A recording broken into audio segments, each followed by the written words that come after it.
and blessings, beautiful souls, and welcome to our very first video experience and collective experience with this very new Witchy Book Club.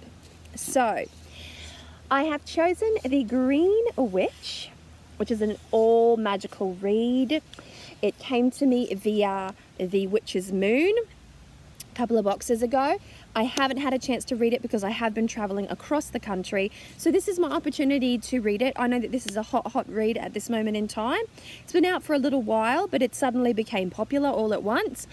And, you know, we get the opportunity to share in the experience together. Now, let me just put it out there. I absolutely adore books. I absolutely adore reading, but I am that busy that I very rarely get the opportunity to just really sit down for long periods of time and sink my teeth into books. So I don't plan on devouring this book, you know, one book every month kind of style. I just want to get through the book a chapter at a time, discussing each chapter with you and assigning a few little happy tasks for us to all do.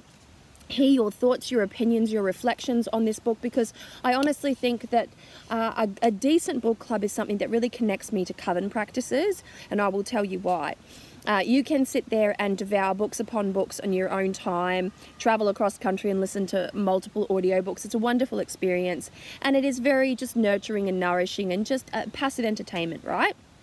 But when you share in the experience of a book, a magical read with other witches specifically, what happens is you engage your critical mind, your critical thinking. Now, I am a lover of critical thinking. I think that, you know, the more something really entices you to think, to marinate, to brood over something, the better that is. You can then definitively make up your mind about something, and then you can change your mind later on if you choose to do so, and chances are you will, because that's the nature of growth, right?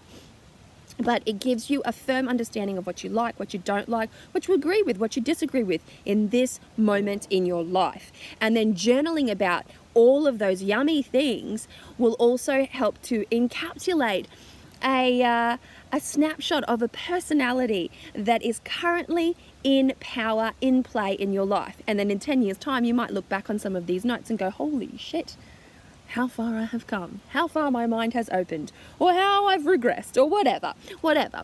I think that reading a good book, sharing those experiences, and then journaling about them is the funnest thing. And it's just as fun as drinking beers with the girls, really.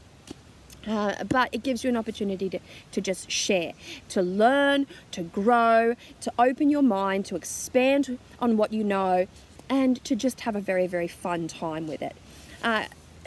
When I was in a coven, and I miss my coven, it's still so raw. I've only been out of a coven for 7 weeks, so it's very raw. And we've had coven breaks longer than that, so it doesn't feel quite real yet to me. But when I was in a coven, this is the type of thing that we would do. We would get together, we would choose a book, we would take our notes, we would do our homework, and we would all share our thoughts. And I've got to tell you, it's really, really interesting when you're all reading the exact same thing, how different the perception on that same thing is. And that is the thing that I enjoy the most, because it helps to pull back the veil on you know, some concepts that I might have actually missed. And as soon as one of my coven sisters says, well, actually, you know, I found this book to be a little bit this, and I'm like, oh my gosh, yes, now that you're putting it like that, it totally makes sense. And then it helps you to accept something new. It's just wonderful. Book clubs are wonderful when they're done right. So let's hope I can do it right. So we are going to be doing the Green Witch. This is your complete guide to natural magic, herbs, flowers, essential oils, and more, by Aaron Murphy Hiscock. Now this book, it's a slight reference book. It's got lists, and it is comprised of 256 physical pages, and it has an introduction, there is a dedication, and it's very, you know, it's very placid. Now, what I like to do when I first get a book, and this is what I would recommend you doing, whether you've got a Kindle version or your hard copy, is to have a flick through the book itself and acclimate yourself with the style. So for instance, I know that just from a flick through, there's a lot of lists here. There's some recipes, I can tell. There's a an appendix in the back, so that says a lot to me as well. And you can just have a bit of a squizzy there and like, oh, I wonder what this person's opinion is on these things. Fall meditation, winter solstice, like, I mean, there's a lot there, right? Now, go through the book, have a bit of a flick through, just, really drink in the delicious cover. Now, one should never judge a book by the cover, but I've got to tell you, some covers really entice you, and I like to see at the end of the read whether or not the cover is a mirror for what is inside, if it's better, if it's worse, if the cover is all that it is and nothing more and the rest is crap. And it's just a very fun time for me to really go deep into a book, and it's good times. Now, I am a big fan of independent thinking, and I will say this, even if you effing love a book, you will not agree with it 100%. And I say this because a book is a single person's perspective, and while you might agree with 90% of it or even 99% of it, it does not necessarily mean that you are going to agree with everything. This doesn't make a book a bad book. In fact, I think that any book that gives you a good idea, that inspires a creative insight, and that it helps you to make up your mind about something, I think that is a good book. A book that you can be triggered by, that can cause a sense of growth, an expansion of awareness, or just some learning. That to me is a good book. You needn't love the book hard, to the point where it's like, this is the best book I've ever read, in order to really feel like you've gotten something out of it. Chances are, if you're going, this is the best book I've ever read, it's because the author and you share a very similar perspective, in which case that's fun, but it's not going to give you the utmost in learning. So that's my opinion anyway, and you can agree or disagree with it, and please feel free to disagree with it. I'll encourage it, in fact, but that's how I feel. Now, what I'm hoping is that you will be critical about this reading. I also wanted to point out the Green Witch. It's been done before. Anne Moira, the Green Witch series, the Green Witch's Grimoire, the Green Witch's Tarot. It's been done before. So it's very hard for me to not cross-compare, although I will try to take this, in its own way, in its own entity, accept it for what it is, separate to what I know about the Green Witchcraft movement as created by Anne Moira, who really did put a face and a name to it. It was in existence before her, but she put a face, a name. She gave you the tools to identify what Green Witchcraft was, and so it will be very hard not to think about that series when reading this book, but that is exactly what we are going to aspire to do. So, what I would like to say is that I might just go through the introduction and just give you a little feel, especially if you're waiting for your book to arrive, if you haven't got it yet, whatever the situation might be. So here we have, whatever your reasons for seeking balance, you'll find that harmonizing yourself with the energies of nature can help you break free from the stresses in your life and focus on the here and now. Agreed. And there is no better way to explore the bounty of nature than by following the path of the Green Witch. The way of the Green Witch is the path of the naturalist, the herbalist, the healer. It is a free-form, flexible, and personalized practice for anyone who wants to explore the gifts of nature and use them to find balance and harmony in life, right? With the Green Witch, you'll find the information you need to develop and nurture the spiritual practice of Green Witchcraft, from advice on walking the green path in the modern world to information on essential herbs, plants, trees, stones, and more. You will find recipes, exercises, ritual suggestions, and directions for making potions and herbal blends for purposes both mundane and magical.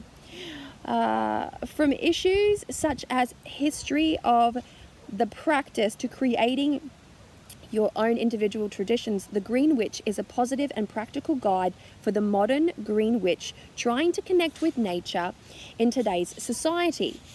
What is so relevant and unique about Green Witchcraft is that it is a highly specialized and solo practice.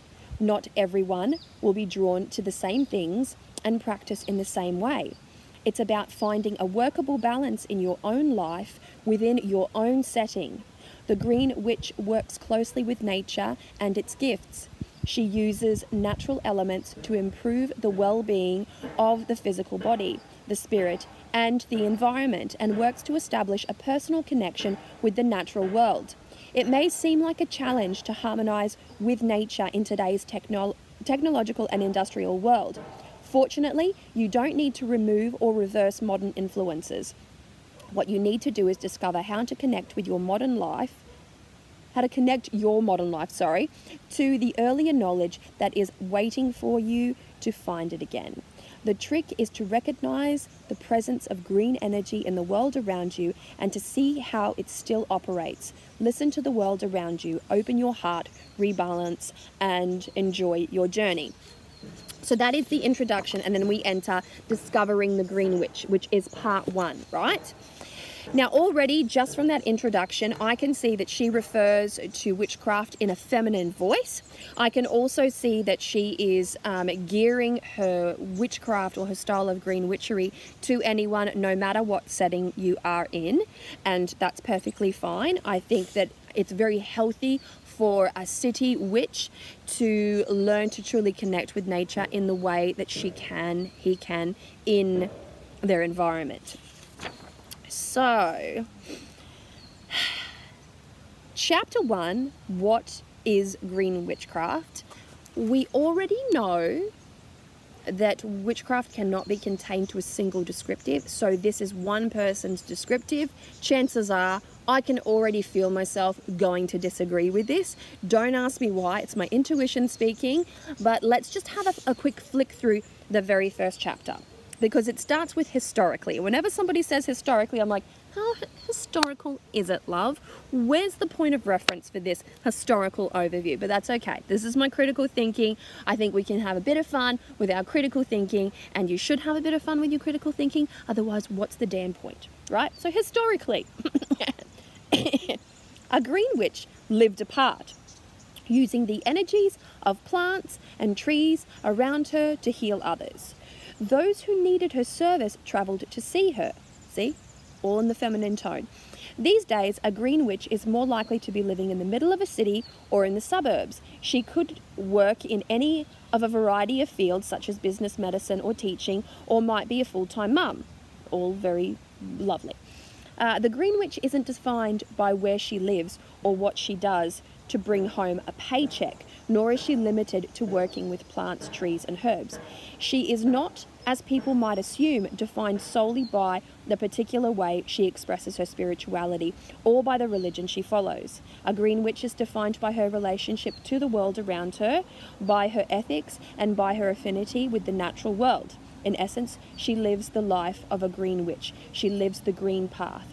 The green path of the green witch is an intensely personal, I'm doing a lot of these, it's an intensely personal path that integrates ability, likes and dislikes, the climate of a particular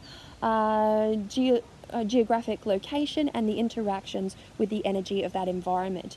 It isn't a tradition so much as a personal adaptation of an ideal. So she kept it very broad, and she didn't disrupt too many feathers there with that one.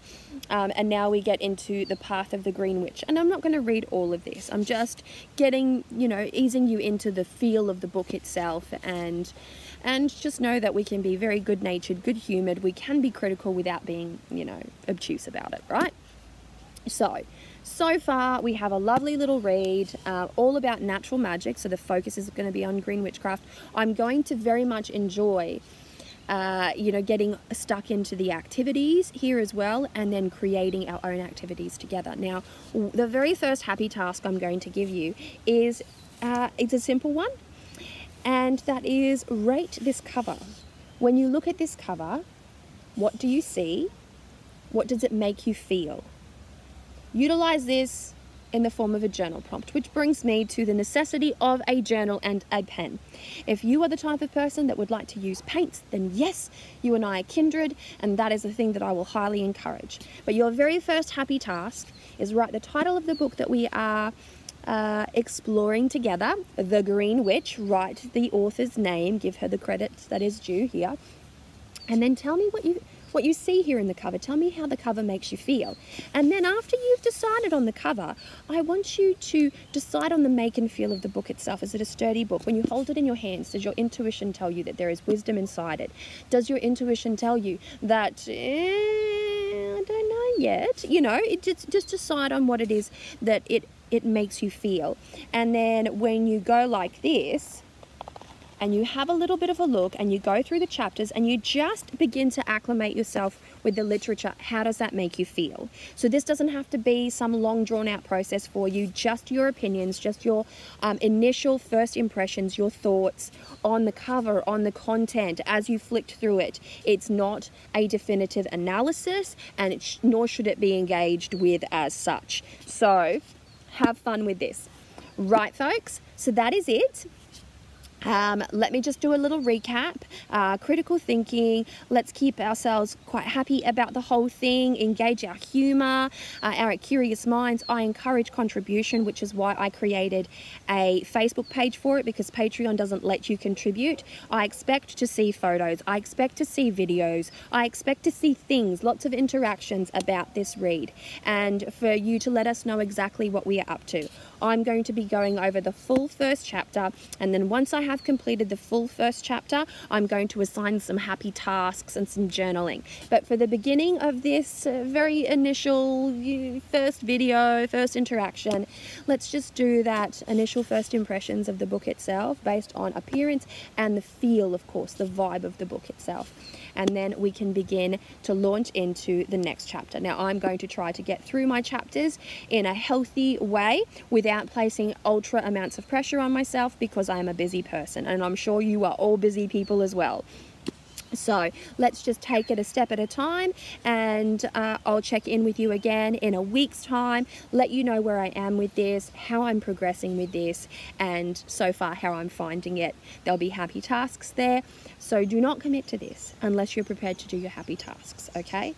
I don't like calling them homework. Anything that is assigned the word work to it just feels too laborious. So happy tasks. And this can help to enhance a learning circle. So having happy tasks will help to enhance a learning circle. And if all goes well, we'll think of many other creative ways of interacting as a community as we get through this book. So this will be fun. All right, guys, much love, many blessings, and happy reading.